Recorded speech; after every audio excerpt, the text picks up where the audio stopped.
Bapak Ibu yang dikasihi Tuhan Yesus Kristus, salam sehat selalu. Saya Esther Solihin dari GKI Kebonjati dalam Renungan Harian Rabu 8 Desember 2021. Firman Tuhan diambilkan dari kitab Lukas pasal 7 ayat 18 sampai 30. Judul renungan harian hari ini adalah Engkaukah yang akan datang itu? Hari ini kita memasuki Minggu Advent yang kedua. 2 lilin telah kita nyalakan. Kalau kita perhatikan lagu pembuka tadi di dalam renungan harian, ada satu syair yang berbunyi demikian. 2 lilin kita nyalakan menerangi hati sedih. Hati sedih adalah sebuah ungkapan yang mau menggambarkan betapa rapuhnya manusia, bahwa siapapun mereka tidak akan terhindarkan dari situasi yang tidak menyenangkan dan tidak dikehendaki.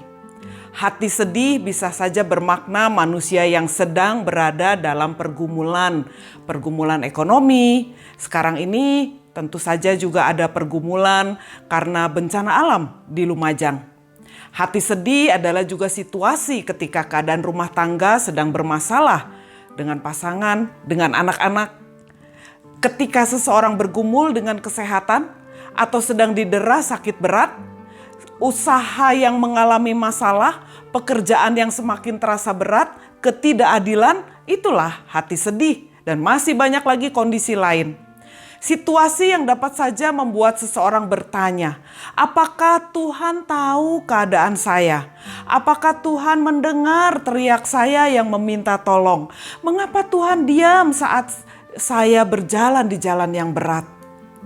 Tetapi Bapak Ibu sekalian, dari lagu tadi diceritakan bahwa di tengah situasi dan pergumulan yang berat sekalipun, maka lagu tadi hendak menyatakan bahwa selalu ada cahaya Kristus yang menerangi semua kegelapan, sehingga cahaya iman kita tetap menyala.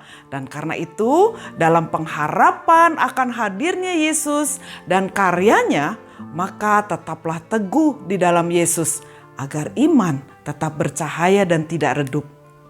Dalam bacaan kita, situasi rapuh inilah sedang dialami oleh Yohanes Pembaptis. Saat itu dia dipenjara, justru bukan karena dia salah, tapi karena dia melakukan hal yang benar. Padahal dalam kitab Lukas pasal 1 ayatnya yang ke-80, sebenarnya Yohanes adalah seorang yang dikatakan bahwa saat dia bertambah besar, maka semakin kuat juga rohnya.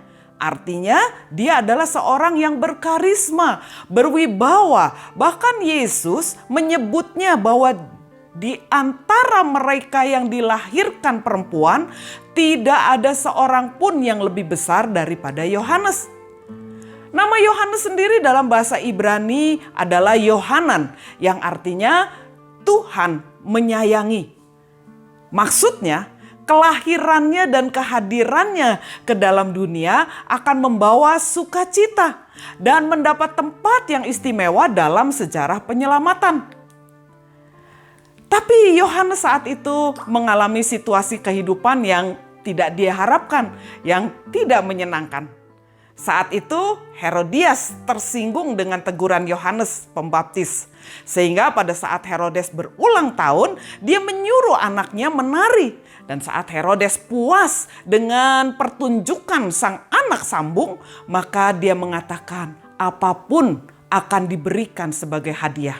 Saat itulah yang diminta adalah kepala Yohanes Pembaptis.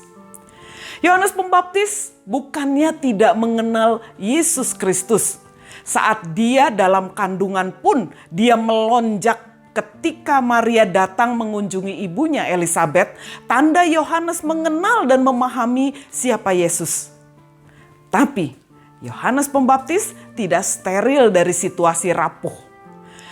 Saat kerapuhan mendera hidupnya, tetapi dia mencari kekuatan pada Yesus. Dia bertanya, "Engkaukah yang akan datang itu? Atau haruskah kami menantikan seorang lain?" Yohanes perlu merasa mendapatkan setitik terang dari Yesus Kristus agar cahaya imannya tidak redup. Dan Yesus pun menunjukkan cahaya iman kepada Yohanes melalui pekerjaannya yang penuh kuasa, yaitu membuat orang buta melihat, orang lumpuh berjalan, orang kusta menjadi tahir, orang mati dibangkitkan, dan kepada orang miskin diberitakan kabar baik. Yohanes menerima pengharapan dan kekuatan hanya di dalam dan melalui Yesus Kristus sampai kematiannya yang tragis dan mengerikan menghampirinya. Bapak Ibu, dari perikop hari ini kita belajar, tidak ada satu orang manusia pun yang bisa steril dari pergumulan sekalipun dia adalah seorang yang taat. Sekalipun dia adalah orang yang setia, dia orang yang lemah, dia orang yang kuat, dia orang yang pandai atau tidak pandai, dia orang kaya, berpengaruh, punya jabatan atau orang miskin. Semua manusia, yaitu setiap kita adalah rapuh dan punya kemungkinan besar mengalami situasi yang tidak menyenangkan, yang tidak kita harapkan dalam kehidupan kita. Tapi kalau situasi itu terjadi, jangan merasa bersalah atau merasa bahwa kita sangat rapuh. Justru dalam kerapuhan, marilah kita tetap mengarahkan hati dan mengutamakan Yesus Kristus agar nur iman atau cahaya iman kita tidak redup, tetapi cahaya iman kita tetap berseri, tetap bercahaya. Kita sedang menjalani minggu Advent kedua. Untuk itu biarlah pengharapan kita pada Yesus Kristus tetap menyala. Lihatlah pada banyaknya pekerjaan Yesus yang penuh kuasa dalam diri kita maupun dalam diri orang lain, dalam diri sesama kita maupun dalam dunia ini. Dengan melihat pekerjaan Yesus dan kuasa Yesus, cahaya iman kita tidak menjadi redup. Pengharapan kita pada kedatangan Yesus yang kedua kali tetap boleh kita pelihara di dalam sikap dan perbuatan yang sesuai kehendak Tuhan. Tuhan memberkati. Amin.